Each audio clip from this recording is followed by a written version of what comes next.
દેવાયત ખવડ સામે તાલા પોલીસ સ્ટેશનમાં નોંધાયેલા ગુના સંબંધે જે રિમાન્ડ આજરોજ સવારે 11 વાગે પૂર્ણ થતાં તેને તાલાળાની કોર્ટમાં બધા આરોપીઓને રજૂ કરાયેલ અને રિમાન્ડ સમયની અવધિ પૂર્ણ થતી હોય નામદાર તાલાળાના જ્યુડિશિયલ મેજિસ્ટ્રેટ ફર્સ્ટ ક્લાસ સાહેબે તેઓને જૂનાગઢ જેલ હવાલે કરવા માટેનો એટલે કે જ્યુડિશિયલ કસ્ટડીમાં લેવાનો આદેશ કરેલ છે. તેઓની જામીન અરજી વેરાવળ સેશન્સ કોર્ટમાં દાખલ કરાયાનું પણ અમને જે તે કોર્ટ તરફથી નોટિસ બજેલ છે. હજુ કેટલા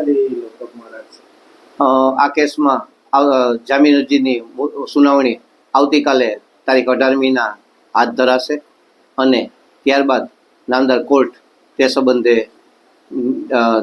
આ જામીન અરજી નિર્ણિત કરશે.